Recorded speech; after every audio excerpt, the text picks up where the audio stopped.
Depuis l'an 2012, le gouvernement du Burundi, à travers le ministère de l'Environnement, de l'Agriculture et de l'Élevage, a mis en place un programme national de subvention des engrais dans le but de faciliter aux agriculteurs l'accès aux engrais à un prix subventionné où les agriculteurs payent 60% et le gouvernement 40%. L'objectif de ce programme de subvention des engrais est de soutenir les agriculteurs pour qu'ils puissent avoir une production satisfaisante et partant assurer la sécurité alimentaire au Burundi. Aujourd'hui, la plupart des intervenants du secteur agricole l'apprécient, mais les défis ne manquent pas.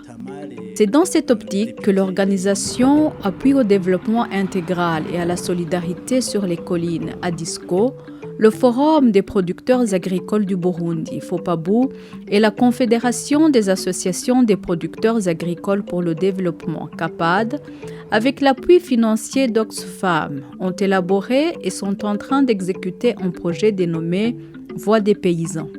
Ce projet appuie les agriculteurs dans les actions de plaidoyer agricole et dans l'acquisition des engrais. Le coordonnateur du projet Voix des paysans au sein d'Oxfam nous parle des grands axes de ce projet ainsi que les résultats attendus. Uwo mugambi amajwi y'abarimyi rero mu kuyumvira twari twifuje yuko woza cane ukorana n'umugambi usanzwe uhari w'igihugu ujanye no gutanga ifumbire mu bene gihugu. Uyu mugambi wari uhari mu bene gihugu wari umugambi wa leta ugakorwa na leta n'inzego za leta, ariko dusanga bene gihugu basa n'abakumiriwe cane muri uwo mugambi. Tuvuga tuti ko turonse igihamana n'uburyo vyoba vyiza rero dufashe yuko abene gihugu boronka ijambo n'ikibanza gihagije muri uwo mugambi wo gutanga ifumbire mu Burundi. Uwo mugambi rero ucuza ushigikiye ivyo, ukaba utumbereye gukorera mu bice bikuru bitatu: gukorana na leta igice ca mbere, gukorana n'abigenga igice ca kabiri, no gusegura abene gihugu b'abarimyi mu gice ca gatatu. La direction en charge du programme national de subvention des engrais du ministère de l'Environnement, de l'Agriculture et de l'Élevage se dit satisfait du pas déjà franchi, vu les quantités d'engrais achetés par les agriculteurs. Umugambi ugitangura ibihumbi 2013 gushika no munsi ibihumbi 2018 novuga yuko aho isemo igeze harashimishije, kuko tubirabira ku biharuro, kuko kuva tugitangura umugambi imbere kutangura twari ku itoni ibihumbi 6 mu gihugu cyose, ariko umwaka wa mbere twarashoboye gushikira ku itoni ibihumbi 18, ariko umwaka tugezeko twaba tugeze ku itoni zishika ibihumbi 50. Murumva rero yuko ico cambere cyo kwegereza ifumbire abarimyi ku rugero bifuza yuko ico twavuga tuti cageze ku ntambwe ishimishije. Bugira kabiri twarabonye yuko kera umugambi utaratangura ibiciro byari hejuru, yagugwa amafaranga menshi, ariko aho leta ishiriyemo uburyo tukabona ko ibiciro byagabanutse, kuko leta iheze ikarihira umurimyi ibice bishika ku 40%. Ibyo rero biramaze kwibonekeza kuba yashikire imvonizi na ziriya ntaronke ifumbire iciye muri uwo mugambi, usanga ikiro ariko arakigura amahera arenga ibihumbi 2, uwundi nawe yitabira ako kamo ariko arakigura amahera ashika 1,100. Murumva rero yuko akarusho ari kaniniya, kandi tuvuga tuti kuri iyo ntumbero kugabanya ibiciro kugira igiciro kibe novuga kigereranye, murumva ko iyo ntambwe nayo twayishikiriye. Les agriculteurs, qui généralement utilisent ces engrais, remercient le gouvernement pour ce programme de subvention des engrais, mais aussi recommandent au gouvernement de privilégier les coopératives agricoles dans la distribution des engrais pour que ces derniers leur parviennent facilement et à temps. Cela est d'autant plus important que ces coopératives accompagnent les agriculteurs dans l'encadrement agricole en général et en assurent le suivi dans leurs champs. Umugambi PNSB icyo ndawushimira nuko waje korohereza abarimyi kubera yuko ubu unyi dufise ahantu twama tuziti umwavu uzova hariya ntitujya kubadandaza nkuko vyahora biri kera twahora tuza turagenda kugura kubadandaza bakatuzimba bakaduha igiciro bishakiye mugabo ubu unyi warishe muri PNSB ubu ziti jewe nzojanaya leta nayikandihiraya. Iyo twasaba leta yuko yodufasha ikabwira abo bamashira hamwe nyene abo bazizwe ibintu by'uburimyi bagatuma ko twega barimyi ati gitari kiji nini nuko dukunuku kira murimyi wese araze yandikisha. Les agriculteurs responsables des coopératives agricoles de leur côté disent qu'une fois au programme de subvention des engrais leur donne le lead dans la distribution, cela donnera une plus-value pour les agriculteurs et pour le pays. Umugambi PNSB ubicishije mu makoperative birakomera cyane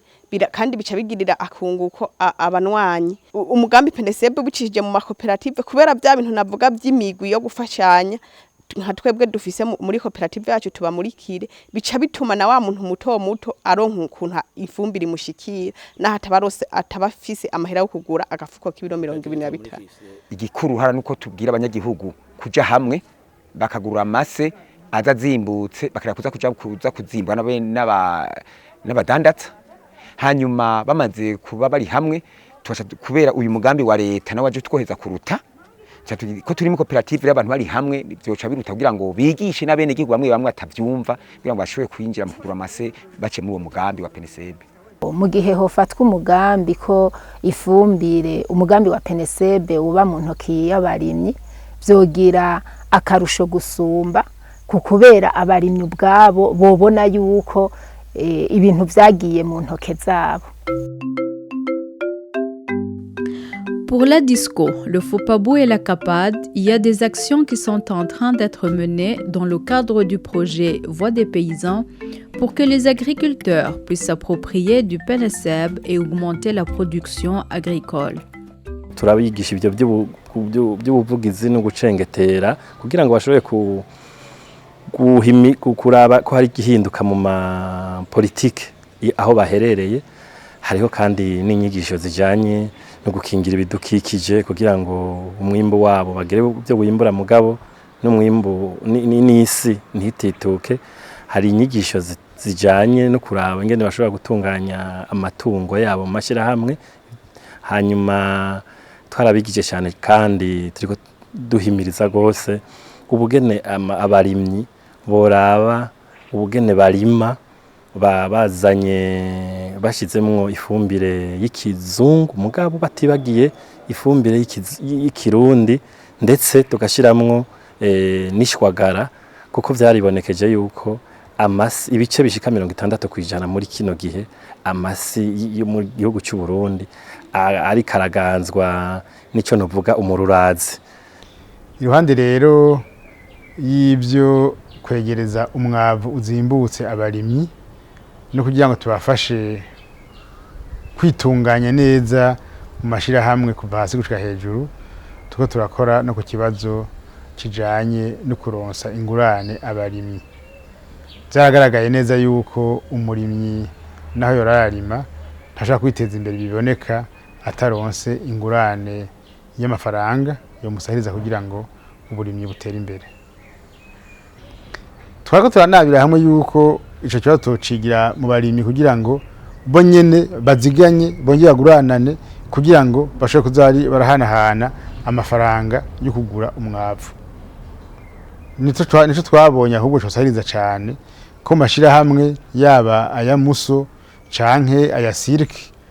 canke ibirimba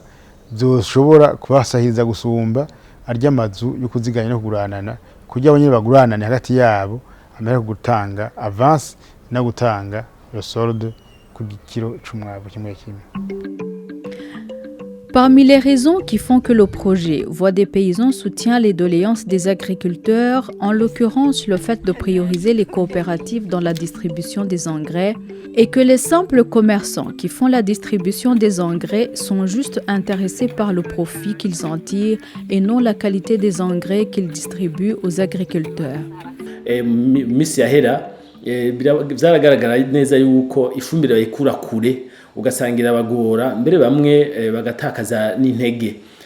ariko mu gihe hari amakoperative yoba ariko arakoresha igikorwa cyo gutanga ifumbire abene gihugu bareze bagatora ifumbire hafi yaho baherereye kuko usanga n'amakoperative ari aho basanzwe baherereye mu kibano aho basanzwe bakorera imirimo y'uburimyi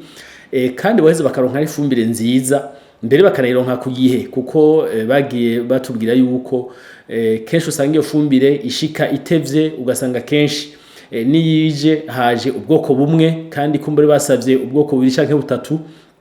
ivyo rero biraheza bigatuma n'umwimbu utagenda neza mu gihe bataronse ifumbire ku gihe canke ngo bayironke uko ikwiye uko bayisavye mu gihe rero amakoperative ariyo bareka akoresha igikorwa tubona neza yuko ivyo bibazo vyose biza biravyuka vyuko ifumbire zitevye vyuko usanga haje ubwoko bumwe bw'ifumbire vyoheza bikahava gutyo umwimbu mu gihugu ukiyongera haba mu makoperative canke mu barimyi basanzwe. La direction en charge du PNSEB nous indique d'autres activités novatrices qui sont en train d'être exécutées au cours de cette saison culturelle pour que les programmes aillent de mieux en mieux. Muri bishasha hariho icambere nuko twarabonye ingorane abarimyi bagira bagiye kuriha mu maposita cyangwa mu makopeke ubu rero tukaba twarashizeho ikintu kwita nk'igerageza ikintu kwita projet pilote izokorwa na Bankobu na Limitere ni ukuvuga rero yuko abarimyi nk'uko turi mu kubitanguza abarimyi babishoboye bazoba barekuriwe kuriha bakoresheje telefone murumva muri ico gihe birumvikana yuko umurimyi atazokwirirwa araza gutonda. Ikindi twovuga kigira kabiri nuko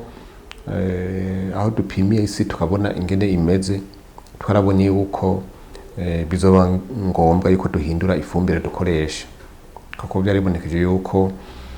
abarimyi bakunda kwirukira ubwoko bumwe bita DAP ariko bukaba budashobora guhaza igitego. Turafise umugambi rero yuko mu minsi izoza tuzohava duhindura ubwoko bw'ifumbire tukazana ifumbire isanzwe icanze irimwo ivyunyunyu nyamukuru igiterwa gikeneye. Tous les acteurs impliqués dans le PNSEB doivent mettre leurs efforts ensemble pour que ce programme donne de bons résultats au profit de l'agriculteur et que ce dernier puisse se faire une place dans la société et par conséquent atteigne le développement durable au Burundi.